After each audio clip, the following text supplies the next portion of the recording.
ఏంటి బాబాయ్ వాడిని చంపేస్తాను నరికేస్తానన్నావు? ఈ తాడుతోనే?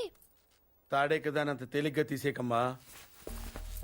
అది ఇక్కడ కడితే మొలతాడు, ఇక్కడ కడితే ఉరితాడు, ఇక్కడ కడితే కాసితాడు. మరి అక్కడ కడితే పడతాడు. ఇప్పుడు నేను చెప్పబోయే విషయం ఎవ్వరికీ తెలియకూడదు.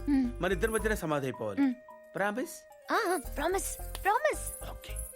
వాడు ఇప్పుడు లోపలికి వస్తాడా? కామన్ గా కిటికీ వైపు చూసుకుంటూ 4 అడుగులు ముందుకేస్తాడా? కాలికి తాడు తగిలి మంచం మీద పడతాడా?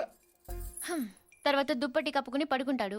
అందుకే ఆ ఫెసిలిటీ లేకుండా మంచం మీద దుప్పటి, మంచం కింద ఈ నట్లు రెండూ తీసేశా. ఇప్పుడు వాడెళ్ళి దాని మీద పడగానే బోల్ట్లు లేవు కాబట్టి ముందు మంచం విరుగుతుంది, తర్వాత వాడి బాడీ నేల గుద్దుకుంటుంది. ఫట్ మన ఎముకలు విరిగిన సౌండ్, అని పెద్ద ఆర్తనాదం. ట్రాక్టర్ వెళ్తుంది, డాక్టర్ వస్తాడు, నడుం విరిగిందని చెప్తాడు. ఆ వార్త వినగానే షాక్ తో మీ తాత బాబూ అని గావు కేక పెడతాడు.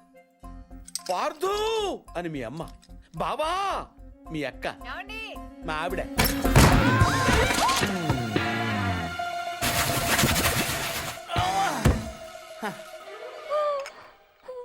మా ఆయనేడే? ఇప్పుడు కిందకెళ్ళాడు పిన్ని. అబ్బా ఈయన ఒక్క చోట ఉండడు కదా, చంపేస్తున్నాడు అనుకో. మీ బాబాయ్ని ఎక్కడైనా చూసావా? లేదు పిన్ని. గట్టిగా దూసిందేంటి? ఈయన ఎక్కడా? ఎందుకే కిటికీలు బార్లా తెరుస్తారు? దోమలు వచ్చేస్తాయని చెప్తే అర్థం కదా? మాట అంటే లెక్కలేదు. కింద లేడే, అందుకే వచ్చాను. వెళ్తున్నాడు పిన్ని. అబ్బా మళ్ళీ వెళ్తున్నారా? యాండి ఎప్పటి నుంచి వెతుకుతున్నానో వేడి కాఫీ, సాసర్ కూడా ఉంది.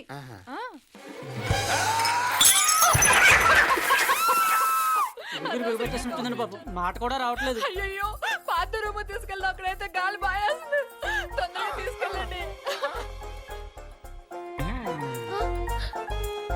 అయ్యో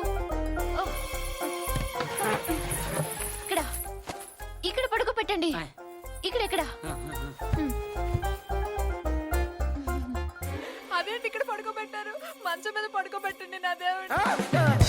అమ్మా ఎక్సర్సైజ్ బాడీ కనుక తట్టుకోగలుగుతున్నారు, లేకపోతే ఎవరికి చెప్పను బాబాయ్.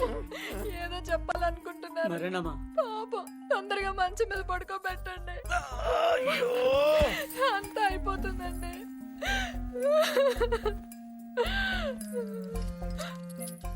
ఏంటండి ఇవి ఎక్కడవి?